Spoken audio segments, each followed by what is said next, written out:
All right, welcome back to Benefits of Bipolar. Super lucky this time. Have Brandon Closson with me. He has what I would call very witty memes on TikTok, and but relatable. Importantly, witty and relatable memes on TikTok and Instagram. Just was one of your last or first posts, I think, where you put in a lot of information in there, and that was really cool. But what drew me to you and still does is the stories. His stories are some of the most honest, real, some like tinges of advice, but not really, because it's just all your own, sharing your own experience. And that's what really drew me to you, is that honesty and how aware you are with everything it seems like that you deal with. And so I kind of wanted to start there, is what brought you to sharing your story? How did you start being so damn open and honest with everybody? It's got to be tough. Yeah, well, I kind of stumbled into it. This Instagram page I have started as as the crystal shop, basically. So I was selling so I was selling crystals on my Instagram.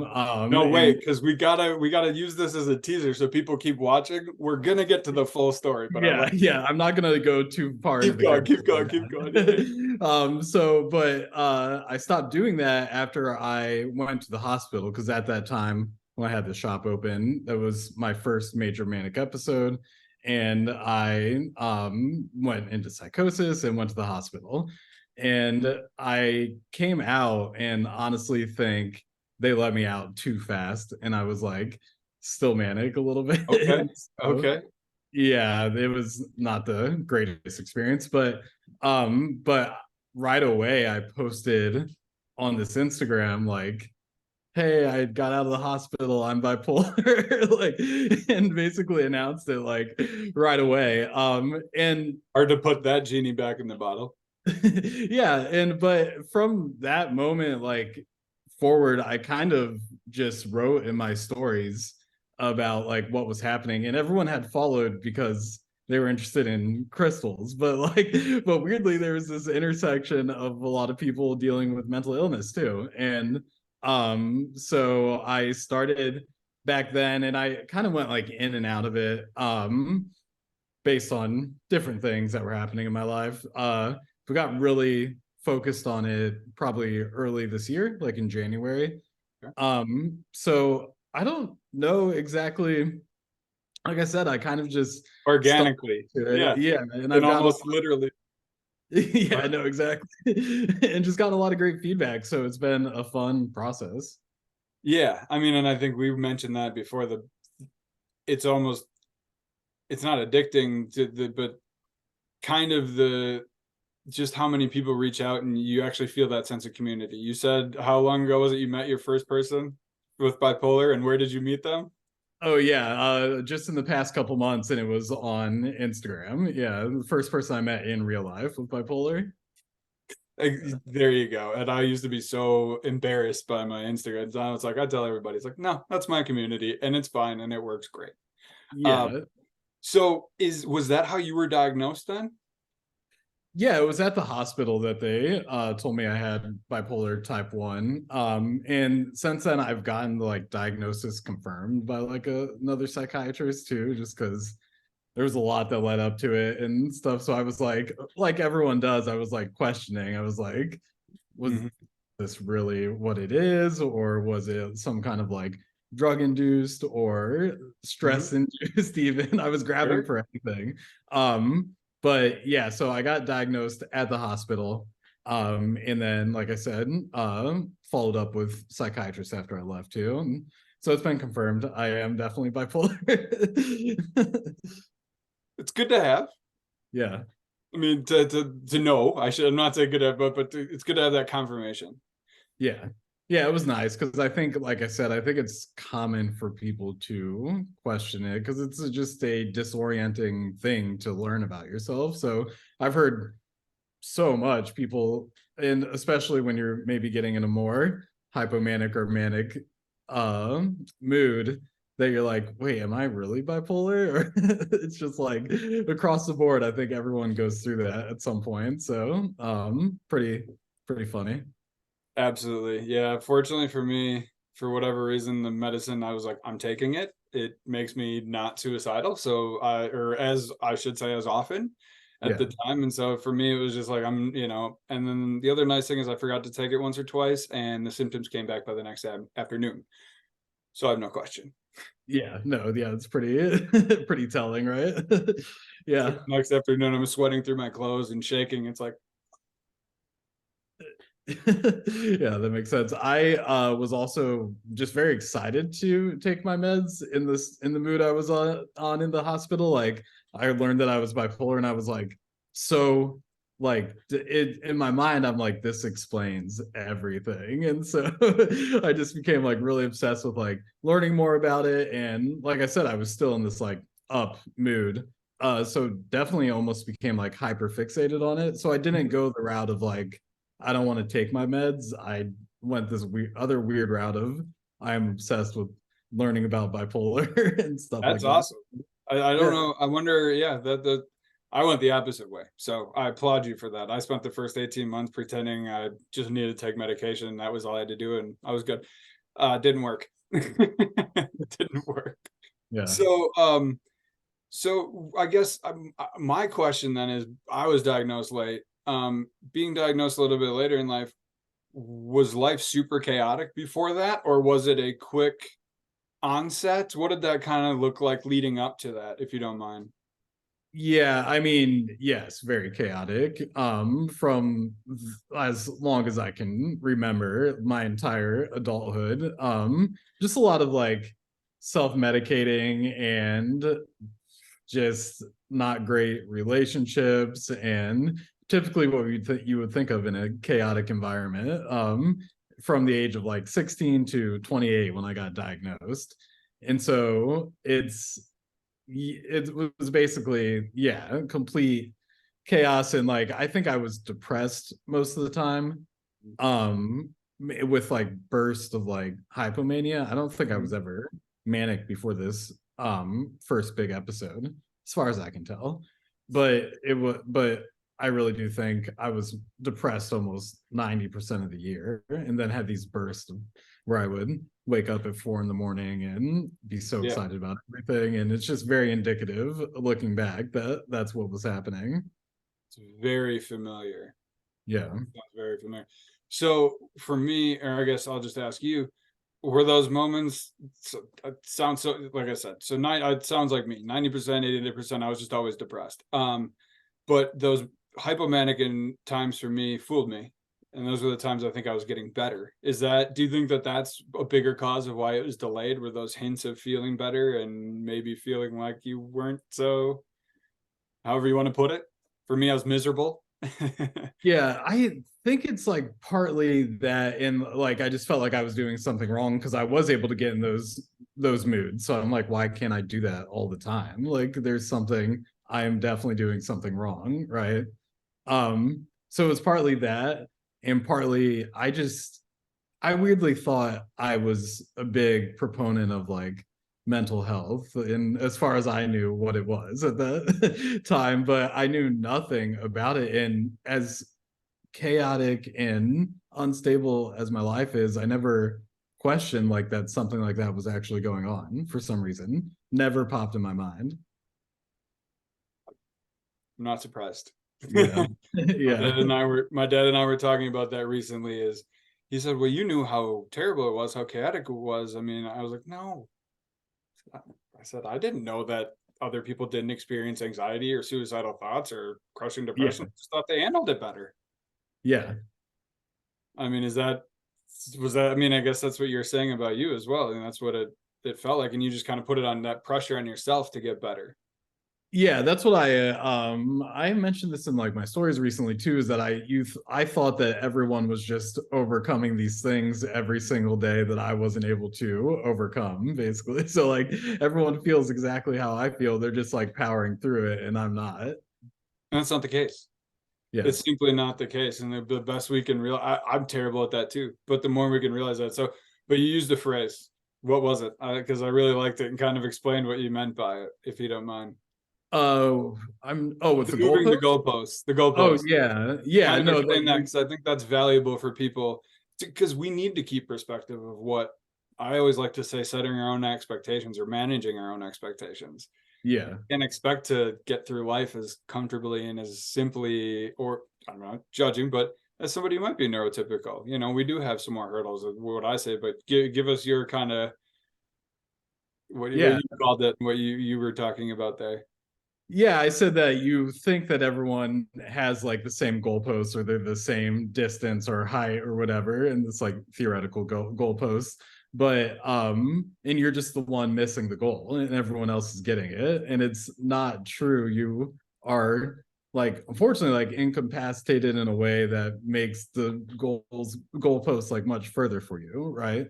Where I think like what you're saying about setting expectations and all that is what I've learned a lot is like celebrating wins that make more sense for your current state. Like, especially when I'm depressed, this is like number one thing that helps me is like celebrate the smallest wins kind of thing, like adjust of what you think as like hitting goals for So how give me you're. an example of that, I guess. I mean, I know what I do, but I'm curious what it is that you do. When you're depressed, what are those small things you can do for yourself?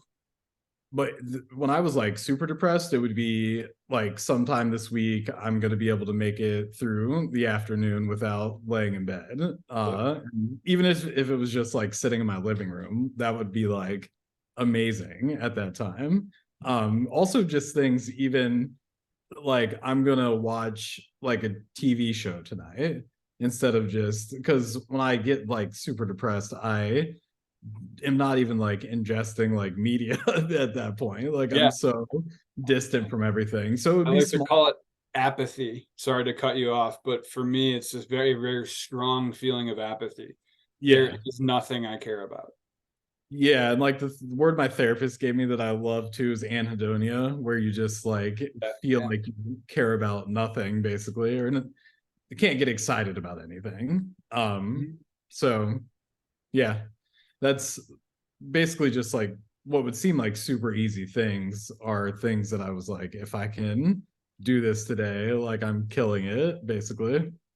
And then do you try and let's say you're able to do that earlier in the day than you thought, that one small thing. Do you then try and do another thing? Does that kind of success or beget a little bit more success or other things that you're capable of? Or how do you kind of work your way, navigate your way through that? I tend to rush myself through it and end up back in bed the next afternoon because I push myself too much. How do you kind of navigate coming out of that then? Yeah, I would say in some ways I would almost like use the bed thing as a reward for myself. So I'm like, I'm not gonna feel bad about being in bed the next however many days if I can just do this today. So I had this like somewhat of a like reward system going on in my mind. And then like you said, just progressively up how many days you're doing that in a row or what the goals actually are. Slowly increase the challenge and that definitely helped me get out while I was also like adjusting my meds and stuff. But just like helped me like ride the wave while I was trying to get out, basically. That's all you can do is ride the wave. So Yeah. I guess that's you are one of the most aware people I know, just from reading your stories, of your triggers, your emotions, where those might be coming from. I mean, I'm remiss, or I'm a little embarrassed to say this, but I'm like, I don't want to get into all that with my psychologist. I probably should now that you're a psychiatrist, now that I see you and other people. But like for me, I've just been focusing so much on the bipolar. But you were only diagnosed 2 years ago. Where did that drive kind of come from? Where does that? Is that just from jumping in right at the beginning and trying to educate yourself from the start? Yeah, well, first of all, thank you. And I feel that I fall short in a lot of ways on these subjects. Stop. So, You so do first, not. You do not. I'm going to take pictures of your stories and I'm going to send them back to you if you ever feel like it. You let me know, okay? Because you're one of the most self-aware people I know. and also I was going to add that before diagnosis, I was completely not self-aware in any way. So that was also true. But I do think that, yeah, I dove into the subject matter, but one of the things that helped me most was especially on like Reddit and other like forums, but mostly Reddit, is just reading like almost every post in the bipolar subreddit to get a sense of what people were like having issues with, or what they were talking about, what their like general experience was like, and finding like so much commonality there really encouraged me to not be afraid to share anything. Because, and as I've like started to gather from sharing it on Instagram, that there's never a time where like someone doesn't relate. Like no matter what you throw out there, someone's going to be like, oh, I relate to that. So just that, like I said, being able to read how much bipolar people had in common was like a really encouraging factor in all of it for me, because it's like, okay, it's not my fault. Like there's a ton of people having weirdly like similar experiences, like almost like scarily similar at some points, like. And so that's what, yeah, helped me just be more open about it, I think. So did you take perfect? I don't want to sorry, I don't want to just skip past that answer. That's perfect. To take it a step further, so do you think you took their experiences, because the way I'm kind of picturing it, I've done it a couple of times, but you taking their experiences, their words about it, them sharing what they've been through, and then applying it to your own thought processes and hobbies and behaviors and things like that. How did you apply that then to yourself and your self-awareness? Do you see where I'm Yeah. coming? Oh yeah, 100%. Just, well, first of all, just relating it to experiences in the past, because I was right away trying to like make sense of a lot of years at once and trying to sort all that So out. wait, how many years do you think we'll be doing that? Well, so yeah, trying to sort out what, like 15 years, probably at least 15 years, Yep, and maybe more. it's complicated. Yeah, it really is. Sorry, Um, keep going. no, you're fine. And so, what was I saying actually? So I was talking about how you related their stories to you, how you became self-aware from reading other people's stories and other people's self-awareness. Okay, sorry, I lose track Don't sometimes. be sorry at ADHD. all. That's my fault. Yeah, so I was applying it to like kind of sort out my experiences in the past, and yeah, just finding similarities, similar like thought processes. Just it almost, once you read enough on the Reddit, it's almost covering every subject in life, and so you get someone that feels the same way about something. And I also applied all of what I've learned to like the content I make, like from reading so many different stories that I started to see like patterns and things that I still relate to. So that helps me like think, okay, this might be something people relate to because I've seen this talked about X number of times.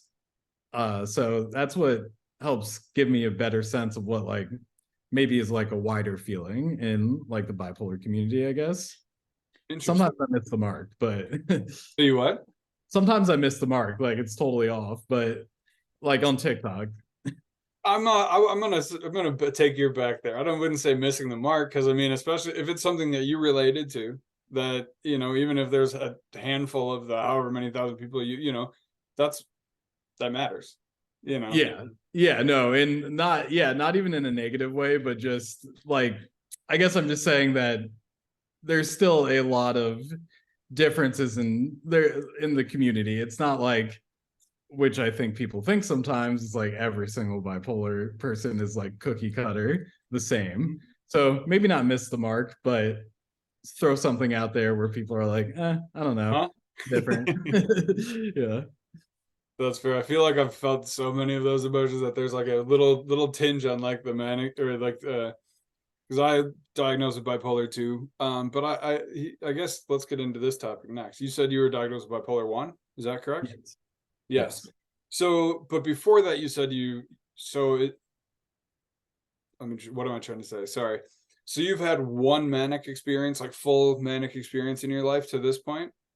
That's what I think. Yeah. I've definitely had hypomanic experiences, but as far as like full blown manic that goes on for months and months, especially I think like the psychosis part makes me think that was my first big manic episode. So let's stick on this for a minute if you're okay with it, because I Yeah. think for me, and I would assume I'm not the only one. Psychosis is something I'm not overly familiar with. I never went through it, so I read as much about it as I can. Um, what was, if you're okay with me asking, what was that experience of psychosis like? How long did it last, and what was kind of like that momentary kind of experience like, other than terrifying, I'm assuming. It was, yeah, the most scared I've ever been by the end of it. I can't And imagine.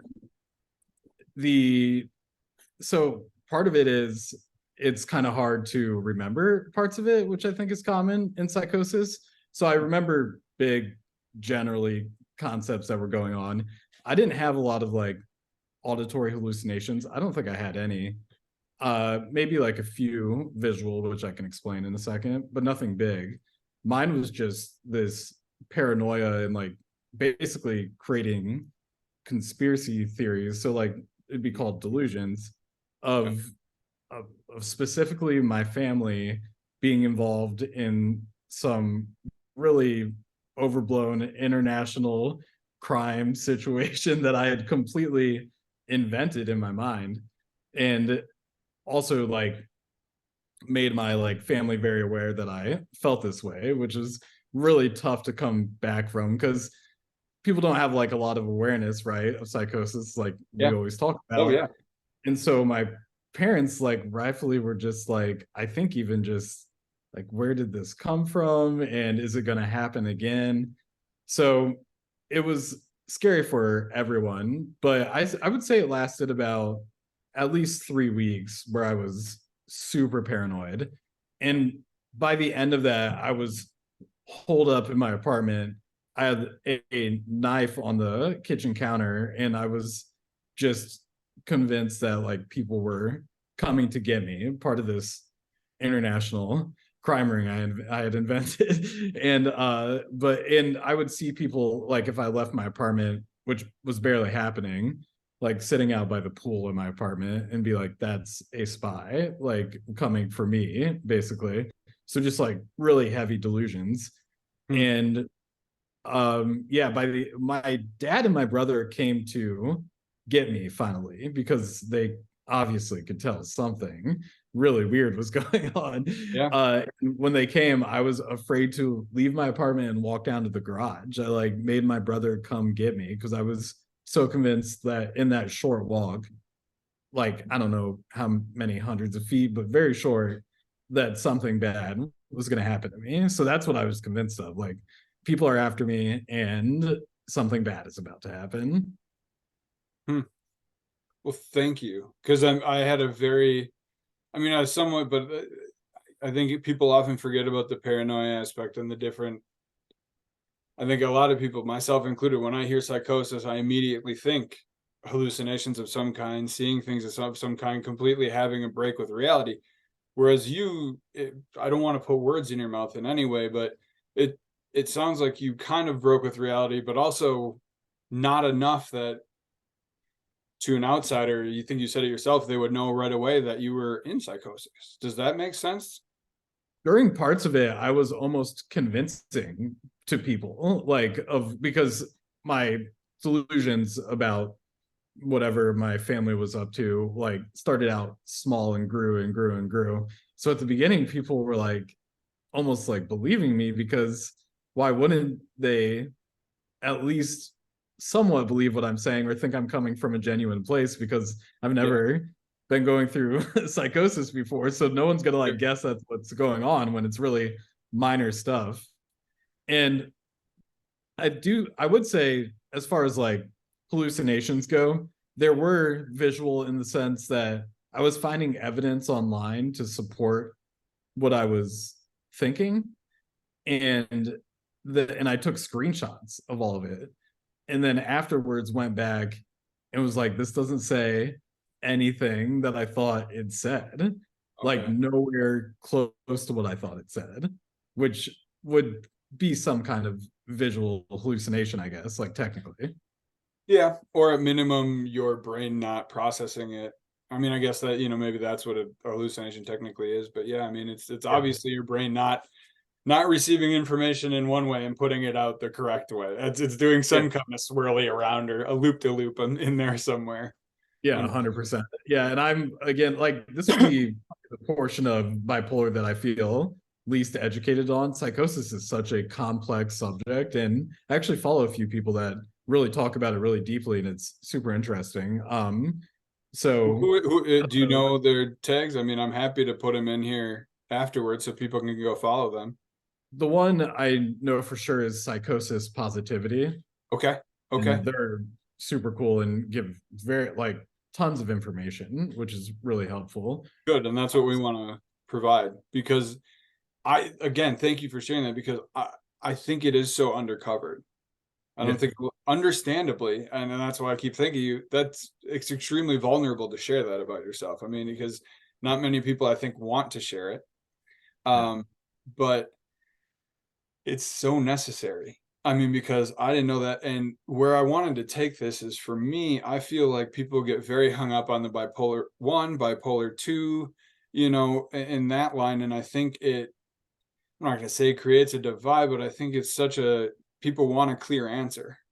I tell people I have bipolar too, but even after listening to that, it's like I had moments of that. It didn't last 3 days, it didn't last 3 weeks, which is why I wouldn't categorize it as full blown mania. But I had moments that were just like that, whether it was through drugs, whether it was through the hypomania that I've experienced myself. So I just think it's interesting because I think I know for myself and what we talked to. So do you think that limits people from other people from getting help, thinking that they have to have these delusions, these something to have a mental illness? Because I think that that's what I see most often. I do think people feel like these subjects are like gatekept in some ways, or these terms. And actually, I can't speak fully on this, but someone introduced me to a few psychiatrists, I think, in Australia who are pushing for a bipolar spectrum instead of just putting it into two categories like that, because it doesn't make sense. Like I said, I think for however much of my life, like I was experiencing what would be considered bipolar 2, or at least a lot closer to that. And since my manic episode, I think like I've had bursts of hypomania, but never got close to like mania again. So what does that mean? Like it again is like close to more of a bipolar two state of being. So I think Mhm. the bipolar spectrum makes a lot more sense, and I hope that's something that's introduced here at some point. Thank you. Beautifully said. That's exactly what I was seeing, and where I'm not going to add anything. That was perfect. That was perfect. Yeah. So, um, I guess on that front, I mean, so let's go back. So I guess this entire thing is going to be about mostly hypomania and mania, but we still start off with depression. So since you've been diagnosed, since you said you've been more I'm not even going to characterize it, less manic, or bipolar, has the depression then become more of the overwhelming emotion that you experience then? Yeah, the depression's become much worse, but the worst of it was last year. And I typically get depressed during the summers, but last summer leading into the late part of the year was basically like unbearable. It's the worst I'd ever experienced. This summer's a lot better, but I still did experience it. So I think my meds are helping, but I just believe that that manic episode triggered something that made the depression in response to it so much worse than I had ever experienced before. How long do you think it took you to fully recover physically from the manic episode? That's also hard for me to say because I almost can't pinpoint when it ended, because like I said, they let me out of the hospital, and I definitely was still acting manic, and I don't know exactly where. I don't know if there is a point where you transition from manic to not manic, like a solid point. Right, right. No, for sure. I always know that, like, and I guess let me ask you a different question then. So from that depression last Yeah. year, from that moment of when it hit, I'll ask it a different way. From when the depression hit, how long did it take you in that one to fully recover from that, would you say, physically? from the depression. Yes, yes. That so I would say it hit close to my birthday, so it was like May. I was feeling good again in this early December or late December actually. So that was a good 7 months Hmm. basically. And do you feel it in your body? Is it hard to ramp up that energy as that time goes on, or how do you feel it most other than mentally? I'm always very curious how people feel them in the body. I think people miss that a lot. Yeah, it's just an extreme heaviness for me that just gets worse and worse over time. I and my big thing is that I'm just so drawn to my bed, and I remember specifically thinking like the only thing I look forward to is going to sleep. And then I stopped looking forward to going to sleep anymore, and that's when I was like, this is, I don't even know what to do anymore. But to answer your question about the physicality of it, it's just this extreme heaviness, like a weight's on top of you, and you just can't do anything or move anyway to get it off of you. Absolutely, absolutely. I mean, I a couple weeks ago I was flying up the stairs, and I remember the next day I couldn't lift my legs up the stairs. It's like I took a break halfway up the stairs, and I Yeah. called, oh, that's it. There it is, and Yeah. it's that obvious, and I think it's just fascinating to me. So thank you for sharing that. There was something I was just going to ask you going off of that. Now I forgot. Was it the not looking forward to going to bed thing? Yes, actually, yes, because I have certain like drop dead red flags. If a suicidal thought enters my brain these days, which they do, but very, very rarely, that's a drop dead moment for me. Yeah. Stop what I'm doing, reassess, call someone, whatever. What are those for you? Is that one of them? Is that a moment where when if you can't not aren't looking forward to sleep, it's like, holy shit, I need to step back and figure this out? I think I learned these warning signs during that big episode last year. And that's definitely now going forward going to be, I mean, when I stop looking forward to anything now, it's like, okay, I'm in the early to mid stages of it. When I don't even look forward to going to bed, hopefully that doesn't happen again. Um, then I know things are getting really bad. I considered going to inpatient at that point, but I ended up doing outpatient and just took through FMLA like 5 weeks off of work and did outpatient. But I felt like I was at that point where I needed serious intervention. And yeah, so those will be the signs I use going forward. And then as far as like suicidal thoughts, it's just a lot of suicidal ideation for me. Just Yeah. like passively thinking about it more and more as I get like deeper into the Yeah. depressive episode. Yeah. Sorry, I didn't mean to cut you off. I was just agreeing. Oh no. Oh, that was the end. So So, and that's an interesting point too. I think a lot of people think like you just think I want to kill myself. I never thought that really until like it got really, really, really bad. It is just more of like that, like you said, just a growing ideation of it, just random thoughts about it throughout the day. Uh, yeah, kind is of it? like a what if kind of question in your mind, but not a I'm gonna plan this out and do this thing. That's not always how it looks. Mm-hmm. No, yeah, no, for sure. And I think that's important for people to know. I mean, Yeah. I mean, I was talking to somebody one time, and I think it's important to realize like thinking about it isn't necessarily normal either. Like even just the topic of it. Yeah. Yeah. But I think that's really true is that you become so accustomed to these thoughts that you have no awareness that yeah, it's not normal to just sit around and think about these things. Like it's actually, it would be very upsetting to people that had never, that's not part of, hadn't been part of their life to have that enter their mind. Where as for if you've had it there for a while, you're just like, this just must be a part of life. So I agree. that's the way I felt. Yeah. When well, since we're talking about it, when was the first time you had those thoughts? I think I have the worst memory of when I was younger. That's It's like okay. a bad thing with me, but I think I would put it around like when I was in later high school, so probably around 14, 15 Mhm. is when I think like the heaviness, like depression started kicking in pretty badly. So yeah, probably like mid-teens. Mhm. Same. Maybe not a little bit earlier. Yeah. I think I might have even been 13, 12, in that range when I started to even have like think about it. And I think that's what I made a point. It's like these thoughts don't come from other people. Yeah.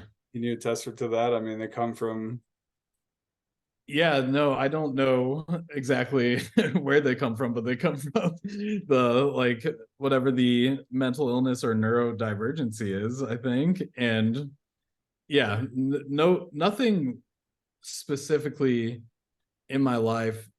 I mean, there were events or general situations that I definitely was not happy about or were traumatic in some way or stuff like that. But nothing specifically made me think like this is too much for me. It was just again like a general kind of ideation again. Yeah. I just think that's important because I think a lot of people assume it's a major reaction to something, it's an overreaction to something. It's like, no, it comes really just from Yeah. somehow. I don't understand it either. I wish I knew, but somehow they just manifest themselves, and somehow the brain is able to take over in that way. And that's Yeah. why I'm very impressed with how your awareness and how far you've come. So I guess before we get into the crystals, because I want to finish there for a few minutes, I have to. I'm just too curious. Um, I wanted to just kind of, I don't know. Now I lost my train of thought. So let's just get to the crystals. The I have crystals, to. they always So take over. they are. So if I'm not mistaken, you said you purchased, and I'm not saying what, but you purchased $25,000 worth of crystals. Okay, so here's the here's the real story on that. So I opened many credit cards and it was more than 25,000. I forget the exact amount, but that was a nice round number for my TikTok when I made Okay, I don't. Yeah. it. So I wasn't going to give like the exact amount, but it was close. And so well, I had opened many of these credit cards basically to because I had quit my job, but was so convinced that this crystal shop I had opened was going to make me millions of dollars. So I could just keep opening credit cards and just keep investing money in them. Never really sold a single crystal, by the way, which is a big Wait, bummer. wait. I need to get to that. Yeah, we'll get to that. Keep going. Yeah, so but what I spent the money on, it was literally I think thousands of crystals at some point. I've given away so many, but because there's a lot of like small cheaper ones. um but I spent the money on that, but also like advertisements for my crystal shop was part of Oh, a big part of the spending. Just different like equipment to like take pictures of the crystals or a printer for my little at-home office or just like really like random big purchases that went into that stockpile of money. So technically it wasn't all on crystals, but in a way it was all on crystals too. So because it was on the crystal shop. yeah, and it kind of takes over, Yeah. and you want to be good at everything about that one thing. Yeah. No, it was just super obsessed, like all I thought about day to night. And it came from nowhere. I had never once been interested in crystals, and all of a sudden just one day I bought one, and I actually have that one here sitting next Well, to let's me. see it. We got to see it. Oh, This it's is the cool though. first It looks like one. a fish. Yeah, they're like a little spaceship. Yeah, Sure. I like them like as far as like decoration or whatever. But yeah, I'd never had any interest, and then all of a sudden it was the only thing I could think about. And again, like the delusions of grandeur, where I thought I was going to change the world through my crystal shop. Like I had ideas about changing like fair trade laws for minerals through my crystal shop, and really like grandiose like plans for but making, obviously for that one, but also even just for selling them, making no steps towards actually doing those things, just being convinced they were happening. Oh, really? Oh, okay. So so that took it a step further then. Yeah, I mean, I was giving a lot away in contests on Instagram to like grow my Instagram. That was a big thing I was doing. But as far as like selling, like not a lot happened. Actually, the first time I sold a bunch of crystals was when I when I was in the hospital, so I couldn't ship them out because I was like stuck in there. And I came out and saw like all these orders Oh no. because it was right after everyone's tax refund checks came back, so it just kind of happened all at the same time. And yeah, so I did get them out like eventually, but it's just kind of funny. Like when I finally sold the crystals, I was locked up. So That's like so fitting and sad all at the I same time. know it's like poetic in some ways.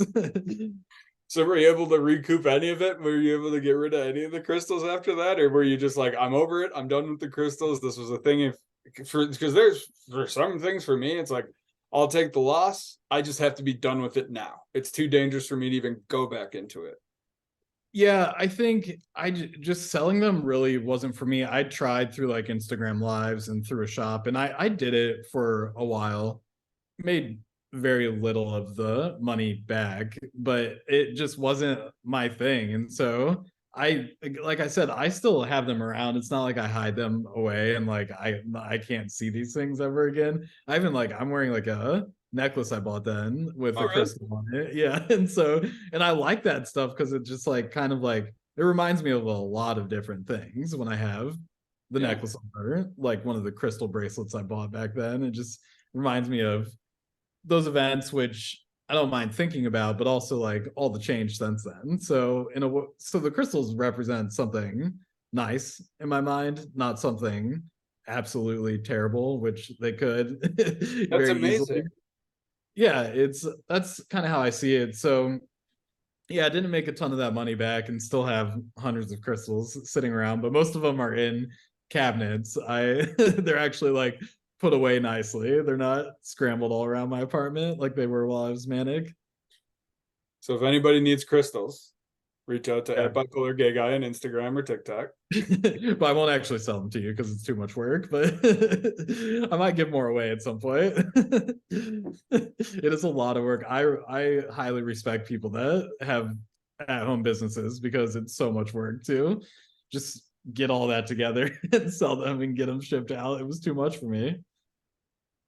Absolutely. So what man, I'm sorry. That's so fascinating. Thank you for sharing that. I know, but I that last part's so important, and I think that that goes with why I find you to be so magnetic in ways. Is how do you turn? How do you look at those crystals every day? Like, what is it about you that you're just like, nope, I'm gonna make that into a positive. That's gonna remind me of the process or the how far I've come since then. Like it's just such a refreshing, optimistic in many ways, or look. I love that. So how do you maintain that? How do you do that? Well, thank you. I don't know the actual process for that, but I think it's just something I didn't want.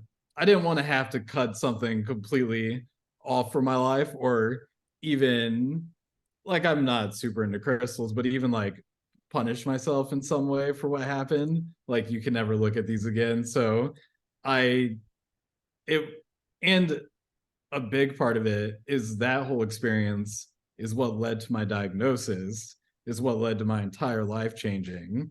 So, as much as I would never want to get manic again, the psychosis was terrifying, like it ruined me financially, whatever. That's still the thing that led up to the best thing that ever happened to me. So, it's like they're part of that whole story in my mind, I think, and that makes it a lot easier to look at them every day. Yeah, but I want I would just ask you to give yourself a little more credit than that because I think it is. I think it can be very easy, and I think a lot of people. Let me just make it even. I do that, man. I get very bitter a lot of the times about things that I have done, could have done differently. And so, yeah, I mean, I think you should give yourself more credit for that because I don't think it's as easy as you make it seem. Yeah, well, like I said, I definitely have my bitter moments. I just don't have them towards the crystals for some reason. They So, didn't do anything wrong to me. It's not their fault. So No, you still have your bitter moments. I hope they're few and far between for you, but you're making me feel like I was the only one. no, yeah, no, I definitely still have them, especially when I'm this is totally off topic, but on some of the meds, the irritability got out of control on some of them that I've never really experienced before. So it felt so like I just had never been as I thought like super irritable. But Wellbutrin, for example, which I've heard a lot of people say this, just made me feel like I wanted to get in fights for no reason with anyone I could. And I didn't act on it, but it was just like it was taking over my headspace in a way that was just really uncomfortable and like just a feeling I did not like. And what is Wellbutrin supposed to treat? Forgive my ignorance. Depression. It's an antidepressant that's not an SSRI, basically. So you didn't want to kill yourself, but you want to kill other people. Yeah, exactly. But it doesn't do that for everyone, right? It's like all meds where it basically has, yeah, you know how it is. Some of Idea. these drugs hit people and some don't. So I got to give you credit for that too, because I've always been hesitant to get on more than one medication. I've been lucky enough that I've been on one medication since I started.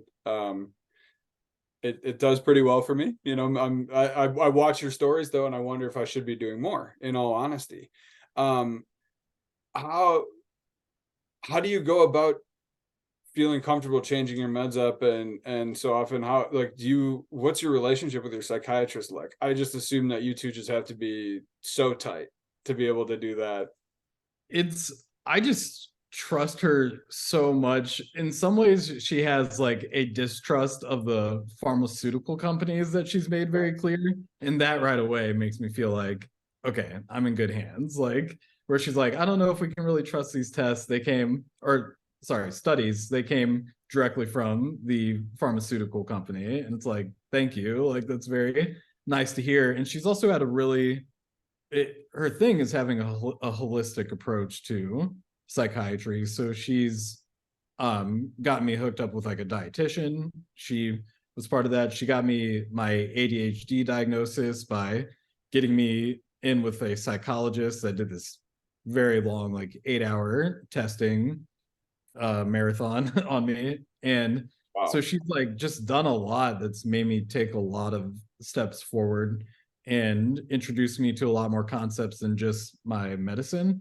So I just have a lot of trust for her. And you can tell she's younger and she's a psychiatric nurse practitioner, actually. And just she has a ton of like energy about the subject and is you can tell is very motivated and wants to find a solution for me. You just by the way she treats me in our session. So it's a really I'm really lucky. That's really cool. Yeah, that's really cool. I love the dietitian aspect of it. Changing my diet meant all the difference in the world for mine, at least. Yeah. Yeah. No, it makes a big difference. And this particular dietitian is just more focused on kind of like restriction and binging patterns that I talked about in one of my posts recently, but I kind of related how that's it shows up in bipolar in different ways for everyone, but there is a significant link between bipolar, like the comorbidity of bipolar and disordered eating. So I talked about that. But for me, it was like a lot of restriction during hypomanic periods and a lot of binging during depressed periods. So we really just focused on that. Not even as much like nutrition changes as just like fixing my relationship with food and doing more intuitive eating and learning my hunger and fullness cues. And so that's been our what we've concentrated on. It's been a game changer for me for sure. Because I'm assuming that for me, I mean, that makes so much sense to me. And I never, again, thank you for sharing these types of things. Because that's one more thing, people follow this man on Instagram and read the stories, because you really do bring up so many things that I mean, I know in the past I like a whatever. I don't need to get into it. You have, but it's just these things you don't think about. At least the Yeah. rest of us most of the time don't think about. So it's just it's fascinating. So you have your psychiatric APMP, you have your dietitian, and then did you see that ADHD specialist once, or is that now an ongoing thing as well? Yeah, I saw them once just to get the diagnosis, but I see a therapist weekly also. Can I ask one therapist or multiple? One. One. Okay. I'm only curious because I'm now apparently need two, so we'll see. Oh, interesting. Is it different types of therapy? Bipolar specific, if I can find one out here, which is really tough. I had one in Madison before we moved, and I've not had the same luck finding one out here yet. But she right before I left, she goes, "You should probably find a trauma therapist as well." So I was Okay. like, "Well, I guess I'll start there this time." Is that going to be like EMDR? Do they I don't know. mention? Okay. I don't know. I think it took, if I'm going to be honest with you, I think it took a handful of years to get my bipolar under control. Yeah. You, like I said, I'm fascinated by you and how quickly you're able to do it, and your self-awareness and your willingness to jump in right away, because I did not do that. And so once we finally got the bipolar a little bit more under control, I had, like you, last, mine are more fall and Thanksgiving and Christmas related. I had a massive depression last Thanksgiving, and ended up not backing anywhere, but knew I needed to jump back into therapy. I had thoughts I'd never not had in a long time. I think I literally cried for 3 or 4 days almost straight. I mean, I stopped when I went to work, and so it was the lowest I'd been in a really long time. And so yeah, so I went back in and started therapy. And so my previous bipolar therapist was Googling stuff about bipolar. So I didn't have a lot of experience with therapy Yeah. and very little good experience. So I think she finally felt comfortable enough going like, okay, I think we might be able to open up those wounds now and work on those. Okay. That makes sense. Yeah, the way I found my therapist was I went on Psychology Today, which actually has a good directory of therapists. It's a pretty good tool to use.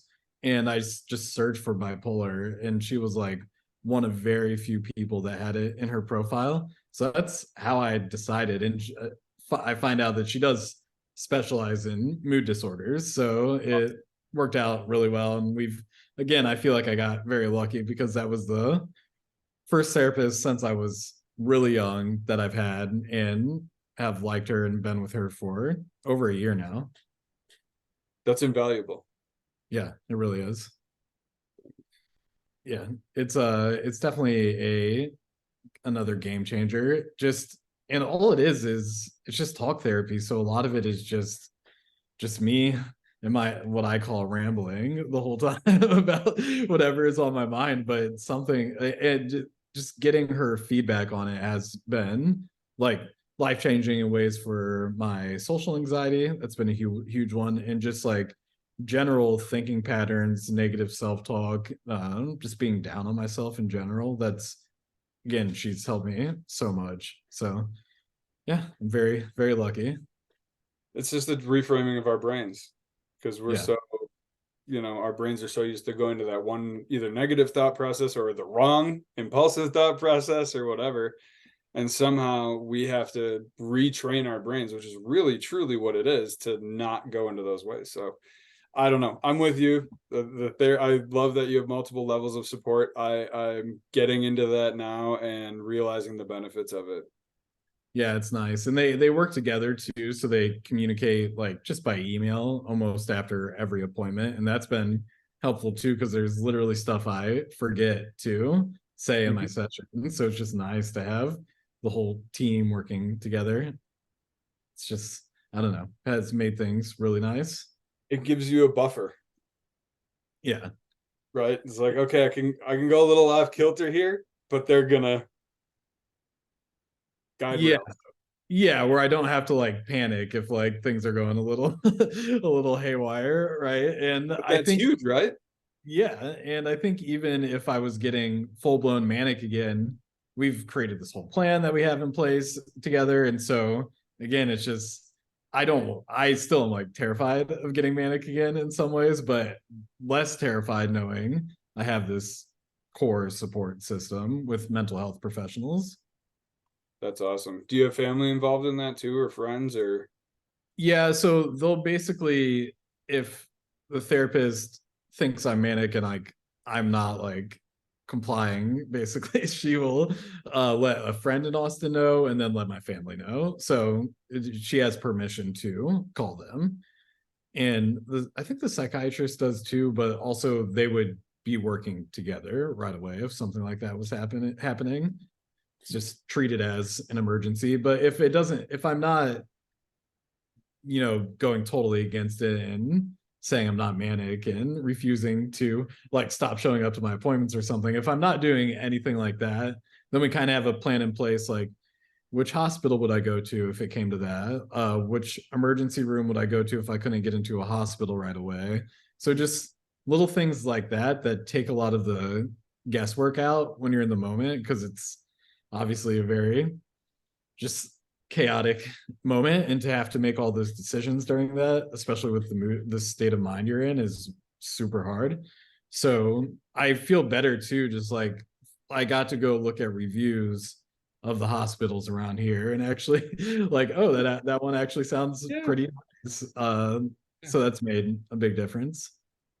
Knowledge is power, preparedness is power, having all those different supports. And I mean, I think the goal for me is knowing I have all of those supports behind me. The hope is that with all that help, I'll feel slightly better before I need them, or you'll have those guardrails so that you never have to hit that. Hopefully, I mean, I'm sure the day will come where I hit that deep, deep, deep depression again. I'm not dumb enough to think it won't. I'm just hoping it happens less than twice a year, Yeah, or I less than know. once a year eventually.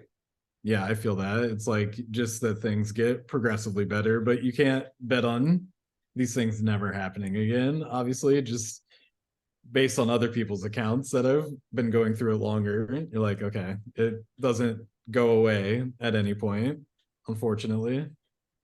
It doesn't, but I wanted to end there anyway. So you beat me to it. I wanted to end with that because that's, to me, that's so valuable for anybody, who might actually, watch this whole thing. I think that's so valuable, is not, or knowing you're always going to need help, and that's okay. That doesn't Yeah. make us any less than, because we're capable of so much more in many other ways. It's just, if we don't, we bring so much worse, really, upon everybody else. Yeah, exactly. Yeah, and I feel like at first that was maybe part of what was hard to accept, is like, well, I need to be on medicine for the rest of my life. Like that doesn't make any sense. It felt very scary. I remember But asking that question. yeah, I asked the question too. I was like, is this forever? Like that doesn't make sense. Like, can you just make me better right now and then I get off of it? But yeah, it's not gonna be that way. And I sense that I've accepted it more and want that to be solid in my mind in case I do get in a manic mood again and start, like, I want it to be solidified. Like this is very important to like keep taking your meds and keep the treatment plan going. So hopefully that doesn't go off course. I'm just going to end it there. That's perfectly said. That's perfectly said. Stay on your medication, stay on your treatment plan. Yeah. So, on that, Brandon, thank you so much. Again, all I'm going to tell people is go follow you, especially on Instagram, read those stories. If I could ever convince you to start your own one of these or your own blog, you'd be fantastic at it. You have Thank an you. open invitation. If there's something you want to talk about, call me. We'll do a 20-minute one of these. I mean that truly. I mean, I think your insight, your awareness on it is just, it's so valuable for people, and the more people that see it, the more people that are going to benefit from it. So Thank you. I appreciate it, man. All Yeah, right, I thank appreciate you. you having me.